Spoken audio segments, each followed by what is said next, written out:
CMR shopping mall మన height Nagar లో భాగ్యలతా కమాన్ పక్కన ఫిబ్రవరి 29న ప్రముఖ సినీ తారలచే గొప్ప ప్రారంభం.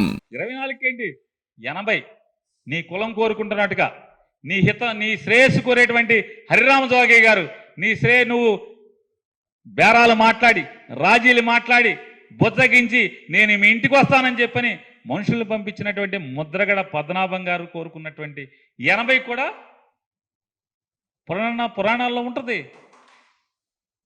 ప్రతి సంఖ్యకి ప్రతి అంకికి పురాణాల్లో ఉంటుంది ఉపమానం. 24కే కాదు పవన్ కళ్యాణ్, అన్నిటికీ ఉంటుంది. మరి 80కి తీసుకుని అది చెప్పచ్చు కదా. ఎంత సొల్లు కబుర్లు అంటే ఆయన చెప్తాడు.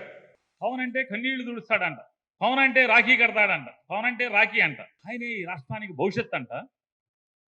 ఆయనే కన్నీళ్లు తుడుస్తాడంట, ఆయనే ఒక 108 అంట, ఆయనే ఒక రాఖీ అట, ఆయనే ఒక తుఫాన్ అట. వయసు మీరిన వాడి భుజం మీద కండవా అంట. కండవాకి విలువ తెలుసా? వయసు మీరిన వాడి భుజం మీద కండవా అంటే ఏంటో తెలుసా? పరువు. పెద్దరికం, పెద్ద వయసులో ఉన్నవాడి భుజం మీద కండవా అంటే పరువు. ఆ కండవ పరువుకి చిహ్నం. మనకుందా అది? నవ్విపోతా కాకపోతే చంద్రబాబు మళ్ళీ ఈ డబ్బా కాకుండా మళ్ళీ చెప్తాడు. చంద్రబాబు నాయుడు క్లామర్ మైన్లు పేలిన పడిలేచిన కెరటం, బాగా ముసల కెరటం బ్రహ్మాండంగా లేచింది, పడిలేచింది. జనాల్ని మీ రకంగా ఏంటి నా రాజకీయ దురంధరుడు. మరి 2019లో ఎవడు? 2024లో చంద్రబాబు నాయుడు రాజకీయ దురంధరుడు. 2019లో ఎవడంటనా? దగాకోరు, దగులుబాజీ, అవినీతిపరుడు, ఈ రాష్ట్రాన్ని సర్వనాశనం చేసినాడు, ఒక కులం కోసం రాజధాని నిర్మాణం చేసినాడు. నువ్వే చెప్పావు కదా. ఇవన్నీ పేరు నాని చెప్పట్లా, ఈ మొత్తం నువ్వు చెప్పినయే.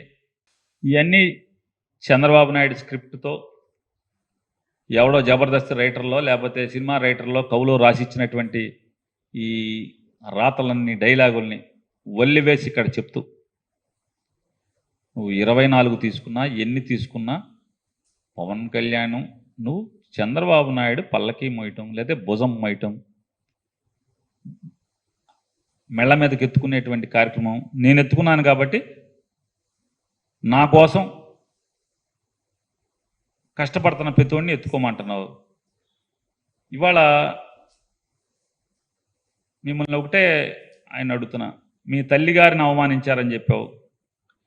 మీ తల్లిగారిని నేను మీకు మేలు చేస్తే మీ తల్లిగారిని నా తల్లిని దూషిస్తారా? నా తల్లిని దూషించినటువంటి మీ సంగతి చూస్తాను. మిమ్మల్ని క్షమించనని చెప్పని ఇట్టాగే నిన్న చించుకున్నట్టే చించుకున్నావు.